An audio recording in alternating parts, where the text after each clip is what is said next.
All right, welcome back. So today we're jumping into a really fantastic chapter from Steps to Christ, chapter 8, which is all about growing up into Christ. We're going to unpack what real spiritual growth actually looks like. And, the book uses this beautiful image of a seed, something that starts out super small but is designed from the very beginning to grow and flourish.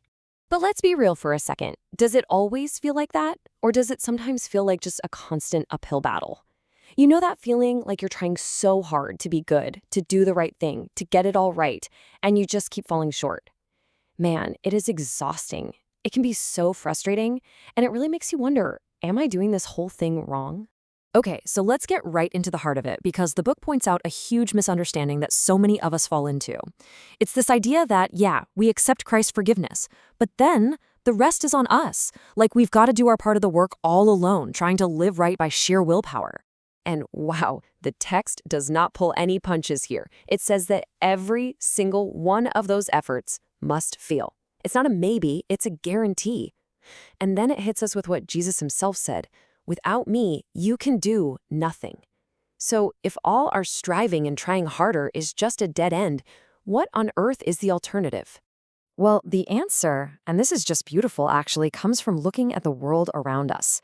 The book invites us to a total paradigm shift, and it uses these simple, powerful lessons from nature to unlock some really deep truths about our spiritual lives.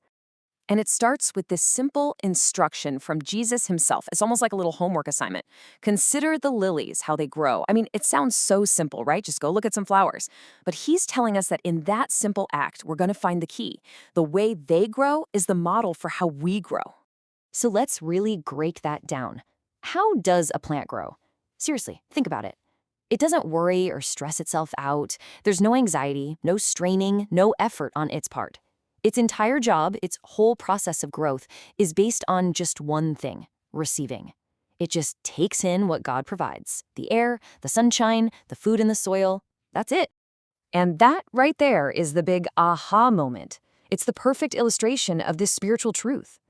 In the same way a plant can't force itself to grow, or you can't add an inch to your height just by stressing about it, you cannot, by your own power or anxiety, make yourself grow spiritually. It just doesn't work that way. The whole model shifts from striving to receiving. Okay, so if the name of the game is receiving, then the big question is, what are we receiving? And where do we get it from? And this brings us to what is maybe one of the most powerful and important metaphors in the entire Bible for the Christian life: abiding in the vine. And here's the verse, straight from Jesus: abide in me and I in you. He lays it out perfectly. He's the vine, we're the branches. Now think about a branch. It has zero life of its own, right? It can't produce a single grape by itself. Its only job is to stay connected to that vine, because the vine is what sends all the life, all the sap, all the nutrients. Our job is just one thing: to abide, to stay connected. But abide can sound like a kind of churchy word, right? So what does it actually mean day to day? Well, the book defines it as a continuous communion. We're talking daily, even hourly. It's not a one and done decision you make. It's this constant living relationship. It's a life of rest, of stability, of just being confident in him instead of being anxious and trusting in ourselves. And this really breaks it down into two very different paths. You've got the path of trying over here, where you're relying on your own efforts, you're constantly focused on your weaknesses, and yeah, that road ultimately just leads to failure. But then there's the path of trusting. This is where you rely on his power, unite your weakness to his strength, and that is the path that leads to real, genuine flourishing. All right, so this all sounds great in principle, right? Rely on him, not myself. Trust, don't try. But what does that actually look like? How does this change what I do when my alarm goes off tomorrow morning? Well, the book gets super practical here and gives us a clear, actionable starting point. Here's the routine. First thing in the morning, and this is key, make consecrating yourself to God your very first work. Yeah, before you grab your phone, before your mind starts racing with a to-do list, just start with a simple prayer. Something like, "Take me, Lord, I'm all yours today.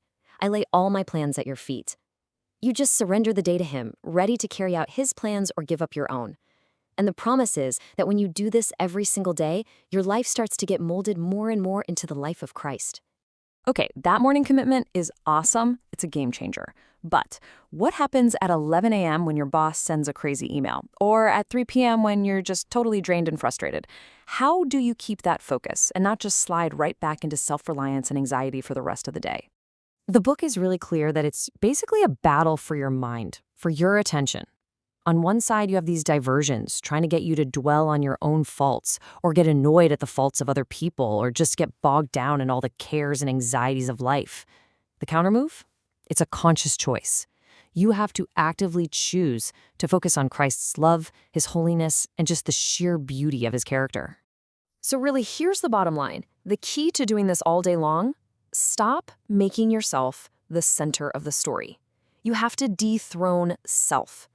So whenever you catch your mind starting to spin, dwelling on your fears, your performance, your frustrations, the discipline, the practice is to consciously look away from yourself and look to Christ.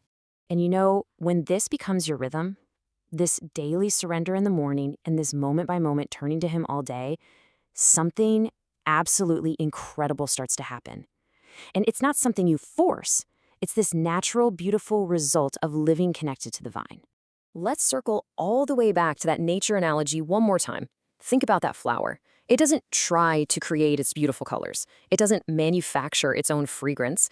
It does one simple thing. It turns toward the sun, and the sunlight is what brings out all its beauty.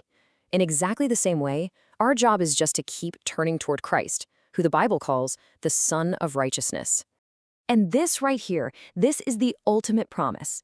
It says that by constantly looking at him, by making him the focus of our thoughts and our hearts, something happens to us. We are changed into his image.